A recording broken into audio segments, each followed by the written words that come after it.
그러나 가난해서 그렇게 많은 것을 바칠 수 없는 사람이 자기의 죄를 속하려 할 때에는 그는 제사장이 흔들어 바칠 속건제물로는 순양 한 마리를 가져오고 곡식제물로 바칠 기름으로 반죽한 고운 밀가루는 10분의 1 에바만 가져오면 된다.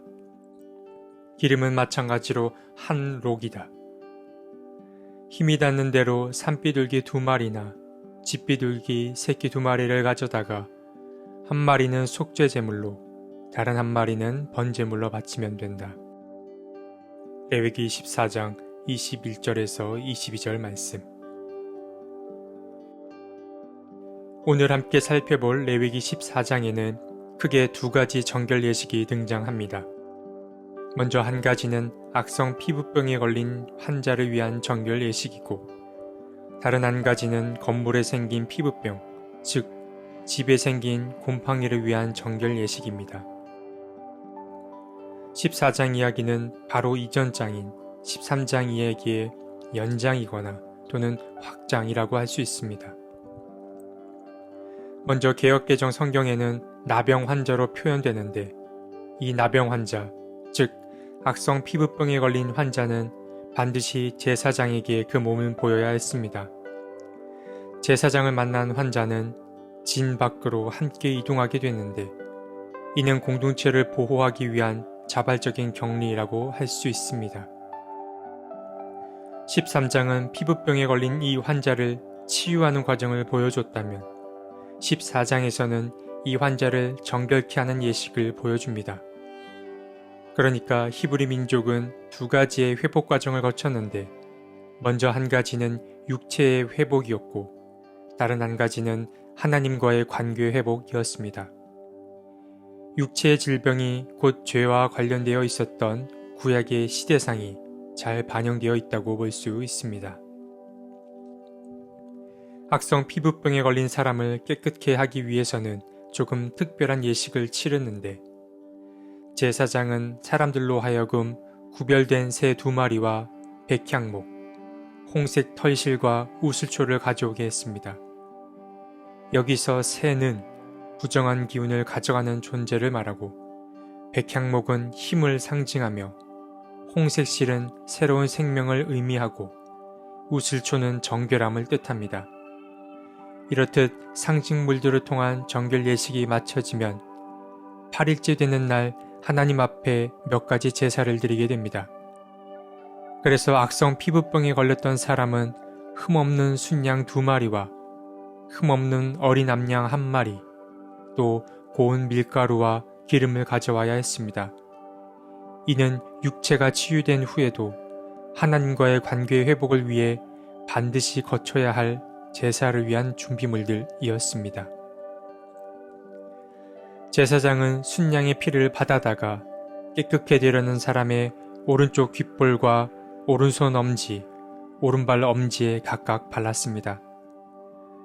그런 다음 제사장은 이어서 기름을 자신의 왼손에 붓고 오른쪽 손가락으로 왼손 바닥에 있는 기름을 찍어 주님 앞에 7번 뿌린 다음 피와 마찬가지로 깨끗게 되려는 사람의 오른쪽 귓볼과 오른손 엄지, 오른발 엄지에 바릅니다. 이 예식은 레위기 8장의 제사장 위임식을 떠올리게 합니다.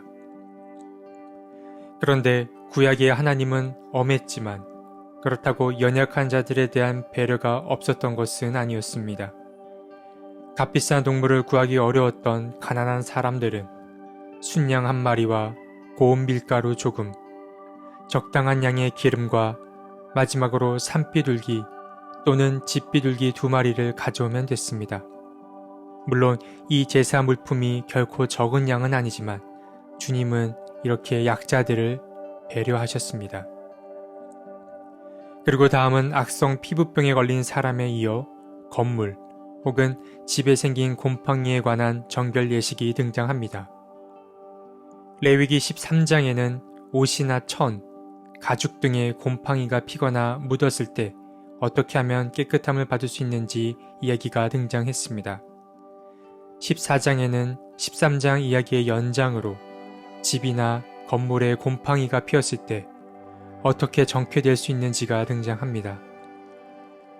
옷과 마찬가지로 집안에 곰팡이가 발견되면 제사장이 직접 확인하게 되는데 7일간 상황을 지켜본 다음 계속 곰팡이가 퍼지게 되면 곰팡이가 묻은 돌을 빼내어 마을 바깥에 버린 후 다른 돌로 그곳을 채웠습니다.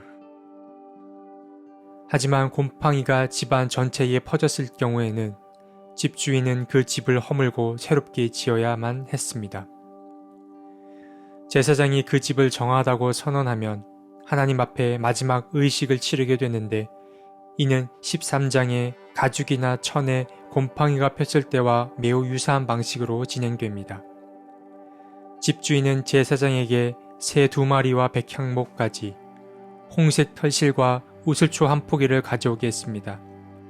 제사에 필요한 이 물품들은 피부병에 걸린 환자 이야기 때도 말씀드렸듯이 나쁜 기운을 가져가고 다시 일어날 힘을 주며 새 생명을 부여함과 동시에 정결하게 하는 것들입니다.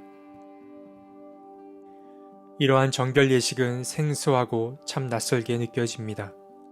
그러나 이런 정결 예식과 제사는 하나님을 기억하고 공동체를 보호하며 병자를 치유하려던 이스라엘 민족을 향한 하나님의 마음이 담겨 있습니다. 악성 피부병에 걸린 환자를 격리하는 건 전염병이 더 퍼지지 않게 하여 공동체를 지키려는 것이었고, 또 격리된 환자는 공동체로부터 버려지는 것이 아니라 잘 회복되어 다시 복귀하는 것이 궁극적인 목표였습니다. 그뿐 아니라 하나님께서는 하나의 기준으로 사람들을 대하지 않고 가난한 사람, 즉 사회적 약자를 배려함으로 그들도 하나님과의 지속적인 관계를 맺어갈 수 있게 만들었습니다. 때론 냉정하고 잔인하지만 세심한 배려 또한 가득한 이 정결 예식과 제사법들을 흥미롭게 배워가셨으면 좋겠습니다. 하나님, 이 피조 세계를 굽어 살펴 주십시오.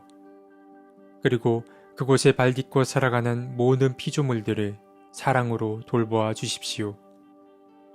우리 마음에 봄과 같은 온기를 불어넣으시고 그 온기로 하나님 사랑과 이웃 사랑을 잘 실천하게 도와주십시오. 아멘.